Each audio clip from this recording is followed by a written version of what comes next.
जैसे ही शकुनी को दूसरी जेल में डाला गया, तब जाके शकुनी ने कोड़ों से हुए घाव और दर्द की तरफ ध्यान दिया। उसके पहले तो उसे दुर्योधन का डर ही सता रहा था। अब उसने सोचा कि कुछ ऐसा हो जाए कि नर्क के दोबारा फिर कभी दुर्योधन से उसकी मुलाकात ही न हो। उसने सोचा इसके लिए उसके पास सिर्फ एक ही उपाय है, क्यों न किसी पहरेदार को पटाया जाए।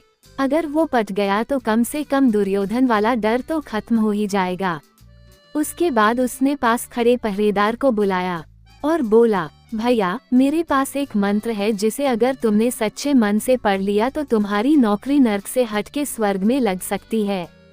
पहरेदार बोला, शकुनी मामा तुझे कौन नहीं जानता है, तू सबसे बड़ा झूठा है, तेरी बात पे विश्वास करना खुद के साथ धोखेबाजी करना है। शकुनी बोला, अगर मेरी बात सच साबित हुई तो क्या करोगे? और वैसे भी मैं तुमसे कुछ मांग तो रहा नहीं हूँ, मैं तो सिर्फ ये कह रहा हूँ कि मेरे दिए मंत्र को सच्चे मन से पढ़ो और नर्क की नौकरी से छुटकारा पाओ। स्वर्ग जाओगे तो वहाँ की नौकरी का लुत्फ उठाओगे, वहाँ के वासी जो खाते हैं वो तुम्हें भी खाने को मिलेगा, अच्छा अच्छा दृश्य देखने को मिलेगा। यहाँ तो वही रोना धोना दुख दर्द है बस, तुम्हारा मन नहीं उबता ये सब देख देख के। तब जाके पहरेदार को कुछ बात समझ में आई शकुनी की। शकुनी फिर बोला, सोच लो भैया, मेरी बात में कोई समझौता है ही नहीं, मैं तो सिर्फ तुम्हारे भले के बारे में ही सोच रहा हूँ, क्योंकि जब से मैं आया हूँ तब से तुम्हें ही देख रहा हूँ, कितने दयालु और कितने सीधे हो तुम, पता नहीं तुम्हें यहाँ किसने भेज दिया। पहरेदार बोला, अच्छा ठीक है, बताओ वो मंत्र, लेकिन अगर इसमें तुम्हारी कोई भी चालाकी हुई न तो समझ लेना इस नर्क में तुम्हारा मुझसे बड़ा दुश्मन कोई न होगा। शकुनी ने कहा, ये हुई न बात, अब सुनो मेरी बात। यहाँ पास में ही एक कठोरावास है जिसमें नर्कवासियों को सजा दी जाती है। अगर तुम किसी तरह मेरी सजा का प्रबंध यहाँ करवा दो तो ही ये मंत्र तुम्हारे काम आएगा। पहरेदार गुस्से से बोला, देखा मुझे पता था कि तुम कोई न कोई समझौता वाली बात करोगे, इसलिए मैं तुम्हारी बात नहीं मानने वाला था। शकुनी बोला, अरे मेरी पूरी बात तो सुनो, इस मंत्र की दो ही शर्तें हैं। पहली ये कि इसे पूरे सच्चे मन से पढ़ा जाए, दूसरी ये कि इसे पढ़ने से एकदम पहले किसी न किसी का कुछ भला जरूर किया जाए। भाई आप खुद सोचो, स्वर्ग जाने के लिए इतनी छोटी छोटी सी दो शर्तें मानने में क्या बुराई है? वो भी मेरे हाथ में होता तो मैं तो कोई शर्त न कहता, मैं तो सीधे तुम्हें स्वर्ग भिजवा देता। ये शर्तें तो इस मंत्र की हैं, मैं क्या करूं, मेरे हाथ में कुछ है ही नहीं। पहरेदार बोला, सच कह रहे हो न? शकुनी बोला, 100% भाई। अच्छा तुम खुद सोचो मेरा इसमें क्या भला है? जितनी सजा मुझे उस कठोरवास में मिलेगी उतनी ही तो इसमें भी मिलेगी ना। क्या तुम इस कठोरवास में मेरी सजा कम करवा दोगे? पहरेदार थोड़ी देर सोच के बोला, बात तो एकदम सही कह रहे हो, सारे कठोरवास में काम तो वही होता है बराबर बराबर। अच्छा ठीक है, ये तो बहुत छोटी सी बात है। अभी मैं जाता हूँ और बोल देता हूँ जाके हाजिरी लगाने वाले पहरेदार से, वो अभी तुरंत तुमको यहीं भेज के सजा का भुगतान करवाने की प्रक्रिया पूरी कर देगा। फिर तुम्हारा ठिकाना यही जेल हो जाएगी और सजा भी इसी कठोरवास में दी जाएगी। थोड़ी देर बाद वो पहरेदार चला गया और उस प्रक्रिया को कराने के लिए जुट गया। तभी दूसरा पहरेदार आया और बोला, मामा चलो इस पहर की खुराक का समय आ गया है। शकुनी बोला, तुम मेरे बेटे जैसे हो, तुम बस तनिक ठहर जाओ, वो जो यहाँ पहरेदार था ना, उसने कहा था कि वो मुझे आज लेके जाएगा, बस उसका इंतजार कर लो। पहरेदार बोला, हर चीज हो सकती है लेकिन सजा का समय एक क्षण भी इधर उधर नहीं हो सकता है। इससे पहले शकुनी कुछ बोल पाता उस पहरेदार ने शकुनी के मुंह में कपड़ ठूंसा और हाथ पैर बांध के मुंह में बोरी डाल के घसीटता हुआ ले गया, ताकि दूसरे नर्कवासी शकुनी को न पहचान पाए, नहीं तो इसे यही सब पकड़ के कूटने लगेंगे और हम इसकी सजा यहाँ के अनुरूप नहीं दे पाएंगे।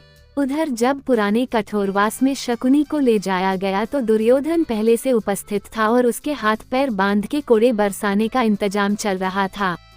दुर्योधन ने जैसे ही शकुनी को देखा वो गुस्से से पूरी ताकत से चिल्लाया, मामा। अब पहरेदारों ने सोचा कि अगर फिर ये दोनों मिल लिए तो मिलाप ही होता रहेगा, फिर इनकी सजा में विलम्ब होगा। सारे पहरेदारों ने दुर्योधन को के पकड़ के उसके मुंह में कपड़ा ठूंस दिया ताकि वो कुछ बोल ही न पाए और सबने पकड़ के उसे बांध दिया। उधर शकुनी को भी पकड़ के बांध दिया और उसके भी कोड़े मारने का इंतजाम किया गया। अब शकुनी और दुर्योधन दोनों को आमने सामने बांध के मुंह में कपड़ा ठूंस के कोड़े मारे जाने लगे। दोनों एक दूसरे को देखते रहे। आज के सजा की खास बात ये थी कि दोनों को दर्द का तनिक भी एहसास नहीं हो रहा था। दोनों सिर्फ एक दूसरे को देख रहे थे और एक दूसरे से आंखों ही आंखों में बातें कर रहे थे। शकुनी अपनी आंखों से दुर्योधन से माफी मांग रहा था और दुर्योधन अपनी आंखों में अंगारे लिए शकुनी को दोबारा मार डालने के लिए व्याकुल हुआ पड़ा था।